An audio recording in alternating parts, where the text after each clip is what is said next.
Hello student, welcome to our YouTube channel commerce efficiency. आज की class में cover करेंगे कि इम्पोर्टेंस क्या है स्टैटिस्टिक की। इसे लास्ट क्लास में हमने कवर किया था स्कोप क्या स्टैटिस्टिक का, जिसके अंदर नेचर, सब्जेक्ट मैटर और लिमिटेशन ऑफ स्टैटिस्टिक को कवर किया था।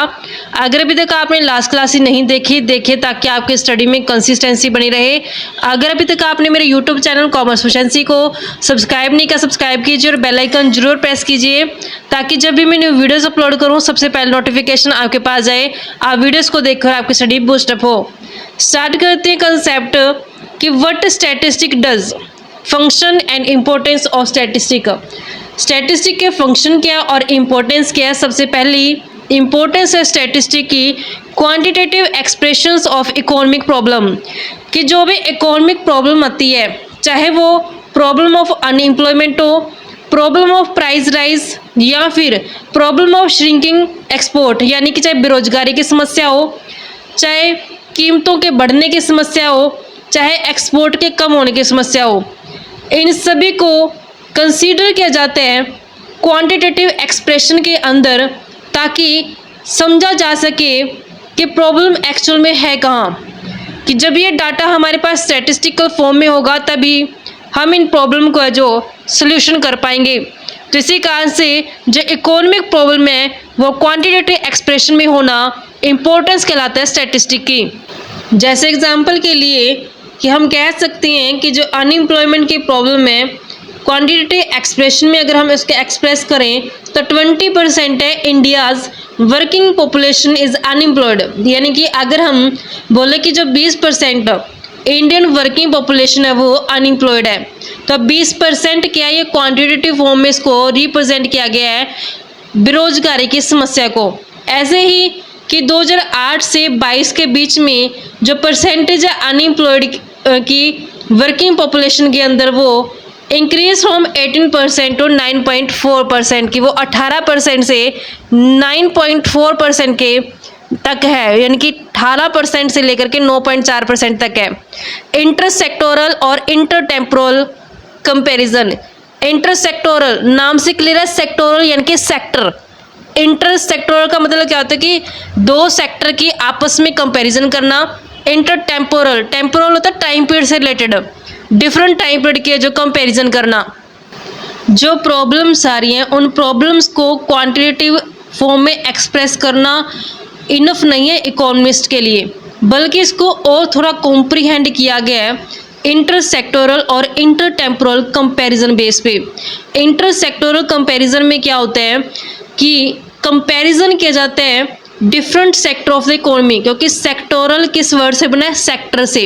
यानी कि जब हम डिफरेंट सेक्टर ऑफ इकोनॉमी को कंपैरिजन करते हैं, एनालाइज करते हैं कि प्रॉब्लम ऑफ अनएम्प्लॉयमेंट को, तो यहाँ पे जो इकोनॉमिस्ट हैं वो जान पाते हैं कि मैग्नीट्यूड क्या है अनएम्प्लॉयमेंट का across rural and urban sector of the economy. तो यहाँ पे हम क्या करते हैं, इंटर सेक्टोरल के अंदर दो सेक्टर ले लेते हैं, रूरल सेक्टर और अर्बन सेक्टर। उन रूरल सेक्टर और अर्बन सेक्टर का कंपैरिजन करके देखते हैं कि जो अनएम्प्लॉयमेंट का मैग्नीट्यूड कितना है, किस हद तक बेरोजगारी है जो फैली हुई है। यहाँ से हम कंपैरिजन कर पाते हैं कि जो रूरल पॉपुलेशन, रूरल क्या होता है, जो ग्रामीण बेरोजगारी है, कि जो गांव में लोग बेरोजगार हैं वो उनकी कितनी परसेंटेज है as compare to urban population, यानी कि जो लोग शहर में बेरोजगार हैं उनकी तुलना में गांव के अंदर जो बेरोजगारी है वो कितने परसेंटेज है, ये हमें इंटर सेक्टोरल कंपैरिजन से पता चलती है। नेक्स्ट आते हैं इंटर टेम्पोरल कंपैरिजन। टेम्पोरल जुड़ा हुआ है टाइम पीरियड से। इसमें कंपैरिजन करके देखा जाता है कि जो ओवर डिफरेंट प्लान पीरियड, क्योंकि जो प्लान पीरियड होते हैं वो डिफरेंट प्लान पीरियड बनाए जाते हैं, कि जो रूरल और जो अर्बन अनएम्प्लॉयमेंट है उनके लिए जो डिफरेंट प्लान पीरियड बनाए गए थे, उन डिफरेंट प्लान पीरियड का जो कंपैरिजन किया जाता है जो वो इंटर टेम्पोरल कंपैरिजन कहलाता है। नेक्स्ट आता है working out cause and effect relationship, कि यहाँ पे देखा जाता है कि कोज और इफेक्ट रिलेशनशिप क्या है, यानी कि किस कारण क्या है एक समस्या का और उसका इफेक्ट क्या पड़ रहा है। जैसे एग्जांपल के लिए प्राइस बढ़ने से डिमांड कम हो जाती है, कारण क्या है? प्राइस का बढ़ना, और उसका इफेक्ट क्या हुआ? डिमांड का कम होना। तो इस तरीके से कोज एंड इफेक्ट रिलेशनशिप है जो एक क्रिएट की जाती है वेरिएबल्स के बीच में, ताकि प्रॉब्लम्स को समझा जा सके जो इकोनॉमी के अंदर प्रॉब्लम अराइज हो रही हैं।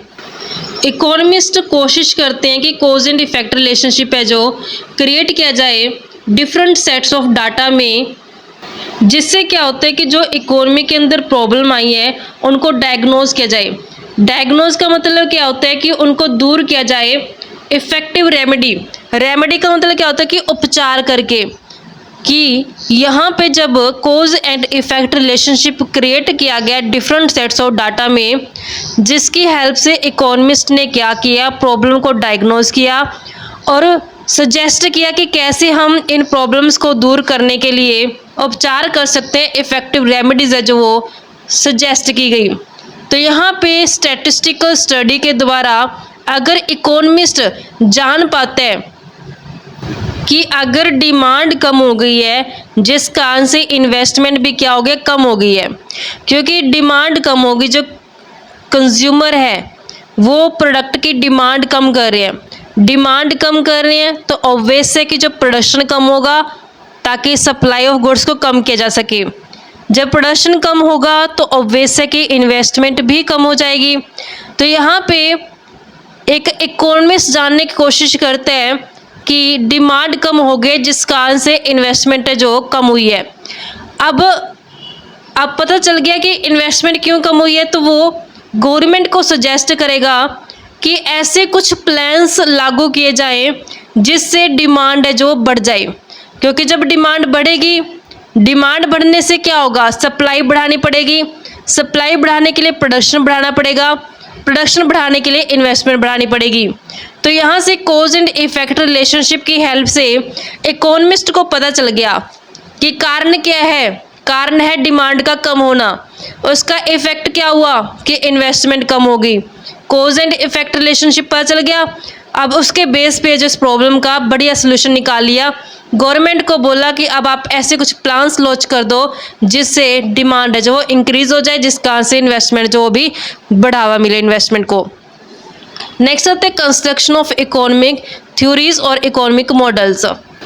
इकोनॉमिक थ्योरी क्या होती है? इकोनॉमिक थ्योरी का मतलब होता है कि इस्टेब्लिश करना statistical relation different sets of statistical data के अंदर, ताकि वहाँ से हमें कंक्लूजन मिल पाए। क्योंकि थ्योरी के अंदर क्या होता है, जो स्टैटिस्टिकल रिलेशनशिप होती है वो क्रिएट की जाती है अलग अलग सेट्स ऑफ स्टैटिस्टिकल डाटा के अंदर, ताकि हमें कंक्लूजन मिल पाए। तो यहाँ पे इनवर्स रिलेशनशिप है जो पाई जाती है price of commodity and it's demand के बीच में। प्राइस और डिमांड का इनवर्स रिलेशन होता है। इनवर्स का मतलब क्या होता है कि एक आपस में अपोजिट डायरेक्शन में मूव करते हैं। कैसे? कि अगर प्राइस बढ़ जाएगा तो डिमांड क्या होगी? कम होगी। जैसे एग्जांपल के लिए अगर मान लेते हैं जो मार्केट के अंदर ज़्यादातर चलते हैं कि प्याज के जो रेट होते हैं वो बढ़ जाते हैं। जब प्याज के रेट बढ़ जाते हैं तो लोग क्या करते हैं, प्याज का जो कंजप्शन है वो कम कर देते हैं, डिमांड कम कर देते हैं।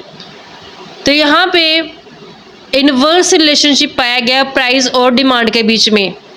तो जब भी एक इकोनॉमिक थ्योरी बनाई जाती है तो उसमें हमेशा जो रिलेशनशिप होता है वो स्टैटिस्टिकल रिलेशनशिप क्रिएट किया जाता है, कोज एंड इफेक्ट रिलेशनशिप। नेक्स्ट आता है इकोनॉमिक फोरकास्टिंग। इकोनॉमिक फोरकास्टिंग का मतलब यहाँ पे एस्ट्रोलॉजिकल प्रेडिक्शन नहीं होता।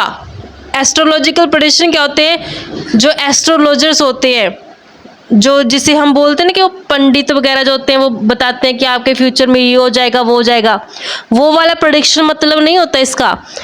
तो क्या मतलब होता है इकोनॉमिक फोरकास्टिंग करने का? मतलब कि यहाँ पे जो प्रीवियस ईयर्स का डाटा उठाया जाता है। जैसे एग्जांपल के लिए मान लेती हूँ कि जो प्राइस का डाटा उठा लिया, प्राइस का स्टैटिस्टिकल डाटा उठाया पिछले 5 से 7 सालों का, तो हम देखेंगे कि पिछले 5 से 7 सालों के दौरान जो प्राइस है वो कमोडिटी के वो बढ़े हैं या फिर कम हुए हैं। तो जो वो ट्रेंड दिखाएगा प्राइस का चाहे वो इंक्रीज हो रहा है प्राइस या डिक्रीज हो रहा है। तो उसी के बेस पे हम आने वाले टाइम में प्राइस क्या होगा गुड्स का उसका एस्टिमेट कर पाते हैं, उसको फोरकास्ट कर पाते हैं। तो ये हमें स्टैटिस्टिकल डाटा की हेल्प से ही पॉसिबल हो पाता है। नेक्स्ट इंपॉर्टेंस आती है फॉर्मुलेशन ऑफ पॉलिसी, यानी कि पॉलिसी को बनाना। जो फाइनेंस मिनिस्टर है जब वो डिसाइड करते हैं कि टैक्स की रेट को बढ़ाना है या फिर टैक्स की रेट को कम करना है। टैक्स क्या होता है, गवर्नमेंट के लिए रिवेन्यू का सोर्स होता है, क्योंकि टैक्स जो इकट्ठा होता है गवर्नमेंट को वो उसके लिए रिवेन्यू है। तो यहाँ पे फिर फाइनेंस मिनिस्टर को भी क्या करने की ज़रूरत पड़ती है, स्टैटिस्टिकल स्टडी करने की ज़रूरत पड़ती है। स्टैटिस्टिकल इन्वेस्टिगेशन के थ्रू ही फाइनेंस मिनिस्टर है जो जान पाते हैं कि टैक्स पेइंग कैपेसिटी कितने लोगों की, यानी कि लोग कितना टैक्स पे कर सकते हैं, और रिवेन्यू कितनी ज़रूरत है गवर्नमेंट को, क्योंकि टैक्स के रूप में गवर्नमेंट को रिवेन्यू भी मिल रहा है। अब इन दोनों के बीच में स्टैटिस्टिकल रिलेशन क्रिएट किया जाता है ताकि जो लोग हैं टैक्स पे करने वाले, जो टैक्स पेयर हैं, उनके ऊपर बर्डन भी ना ज़्यादा हो और जो गवर्नमेंट है उसको रिवेन्यू भी ना कम हो। तो इस तरीके से जो टैक्स है जो लागू किया जाता है, पॉलिसीज़ को फॉर्मुलेट किया जाता है। नेक्स्ट आता है इकोनॉमिक इक्विलिब्रियम। इक्विलिब्रियम का मतलब क्या होता है कि संतुलन होना। इकोनॉमी के अंदर शामिल किया जाता है प्रोड्यूसर इक्विलिब्रियम और कंज्यूमर इक्विलिब्रियम। प्रोड्यूसर इक्विलिब्रियम कब होता है, जब एक प्रोड्यूसर को लगता है कि मैं मैक्सिमम प्रॉफिट ले रहा हूँ। जब एक प्रोड्यूसर को मैक्सिमम प्रॉफिट होते हैं तो वो अपनी जो स्टेट होती है उसको चेंज करना नहीं चाहता, ना ही तो उस लेवल से वो कम प्रोडक्शन करना चाहता, ना ही उस लेवल से वो ज़्यादा प्रोडक्शन करना चाहता, क्योंकि जहाँ पे उसको मैक्सिमम प्रॉफिट मिलेगा वहीं पे एक प्रोड्यूसर का इक्विलिब्रियम हो जाएगा। और कंज्यूमर इक्विलिब्रियम कहाँ होगा, जहाँ पे कंज्यूमर को मैक्सिमम सेटिस्फेक्शन मिलेगी। जहाँ कंज्यूमर को मैक्सिमम सेटिस्फेक्शन मिलेगी वहीं पे उसका संतुलन आ जाएगा, इक्विलिब्रियम पॉइंट आ जाएगा। ये जो कंज्यूमर इक्विलिब्रियम है और जो ये प्रोड्यूसर इक्विलिब्रियम है ये क्लास 12th के अंदर आते हैं। तो यहाँ पे ज़्यादा डिटेल नहीं इसका गिवन, सिर्फ ये बताया गया है कंज्यूमर इक्विलिब्रियम वहाँ आता है जहाँ पे कंज्यूमर मैक्सिमम सेटिस्फेक्शन ले रहे हैं, प्रोड्यूसर इक्विलिब्रियम वहाँ आता है जहाँ पे प्रोड्यूसर मैक्सिमम प्रॉफिट ले रहा है। सिर्फ यहीं तक इसमें बताया गया है इक्विलिब्रियम के बारे में।